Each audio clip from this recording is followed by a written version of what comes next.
Hi guys, I'm Jen Johns. Welcome back to the channel. Today I'm going to be showing you how to make the most requested homemade candy that we've had so far in our homemade candy series, homemade candy canes. Perfect for Christmas time. If you have an idea for other homemade candies, make sure you leave that as a comment in the comment box.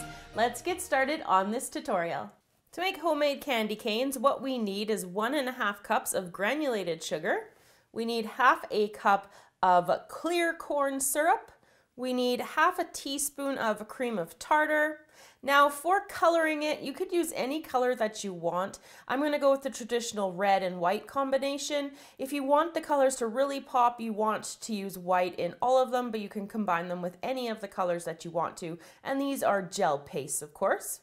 We need 2 tablespoons of water, and we need some flavoring. Here I'm going to be using a peppermint candy oil. Cinnamon or fruit ones are also good flavors to try out for their candy canes, so that's all we're going to need to use to make the recipe.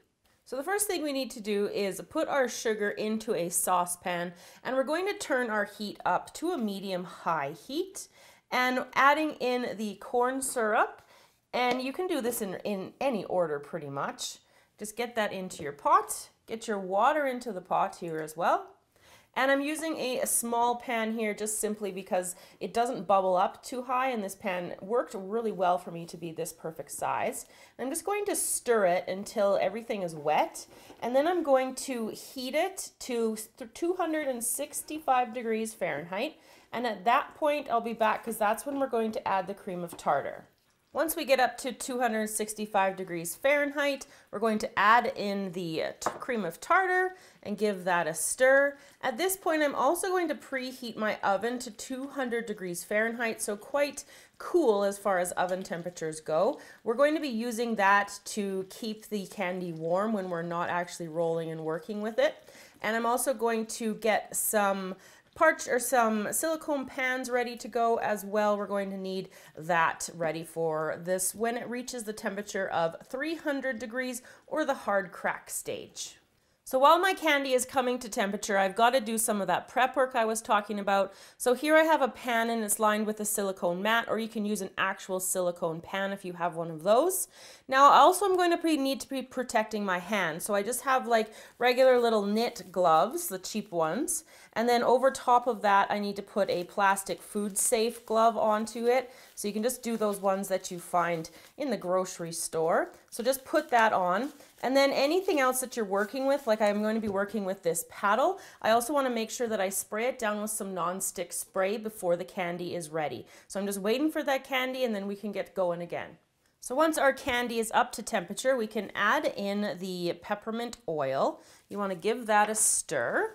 Just using your same spatula, it's going to bubble and hiss for us. There we go. And then what I'm going to do is pour half of this candy mixture onto my pan beside me, because when I'm not working with that, I want to pop that into the oven to stay warm while I work on the other batch. So we're going to be coloring in 2 colors. I'm just going to pour about half. You don't have to have it perfect by any means. And then still there on this one, it smells wonderful. I'm going to squeeze a little bit of the red gel paste onto there. You don't need too much for the red gel paste. And then back here, I'm just going to let that sit there for a second. And then back here to my pot, I'm going to add in some of the white coloring. And then I'm going to give that a stir. And I'll also put that into the oven as well to stay warm. So I'm stirring this up.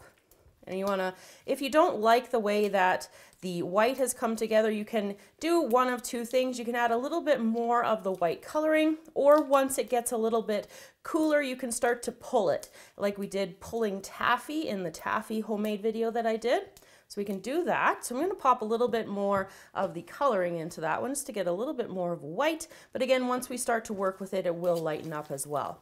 So I'm just going to stir that, and then I'm going to move back over to my red here. And with the red, I'm going to take my buttered spatula here. You could do it if you had 2 pans, but I just have this going on. So I'm just going to work it like this. You can also start to work it with your hands that are gloved once it's kind of like not so sticky. I just prefer while it's this sticky, it's just easier to get the utensil dirty, not your hands at this point. So yeah, just continue to work in their colors, pop them into the oven to stay warm, and then once I've got the colors completely mixed in here, I'll be back to show you the next step. So I've got the red candy here, and you can pull it a bit if you want to, but you don't really need to get that color any lighter. The more you pull the candy, the lighter it will become. So if you were to do this without gloves, your hands would be extremely burnt. So you want to make sure that you're protecting your hands with this double layer of glove here. And if you were to only use the knit glove, obviously you would have the candy stick to the knit glove. So I'm just rolling it out here into one big long line, and I'm going to cut it up into 4 pieces because when you cut it, it's easier to manage it in these 4 cut pieces. So I'm just going to place them around the pan here, and I'm going to pop this back into the oven, and I'm going to pull out the white. So we've got the white out now, and the white I do want to pull a little bit just to add some more air into it to help make that color more opaque and basically more white-ish. I'm just going to pull it and pull it.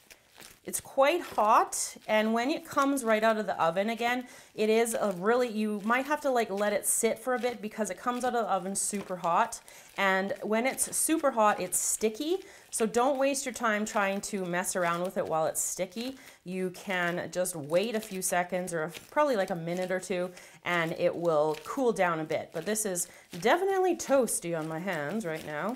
So I am just going to squeeze it out and then roll it out again like we did with the red.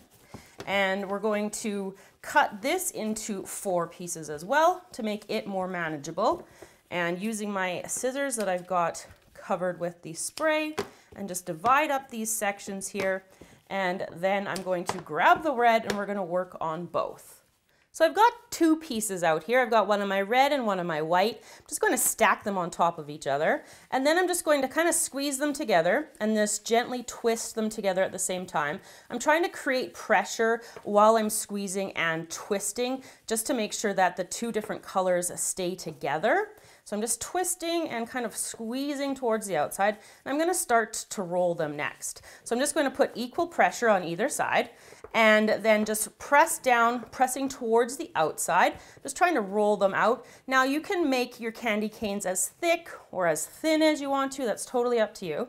Once you find that you have a good thickness, you can take your scissors and let's cut off a little bit of a top there. So cut that off and then twirl that end in to make the top hook of the candy cane, and then cut off the other end, and then you've got yourself an awesome candy cane. Continue to work with the other colors, the other pieces, and I'm just gonna let that one harden completely, and you can twist off the next one, and you gotta keep working while it's still warm.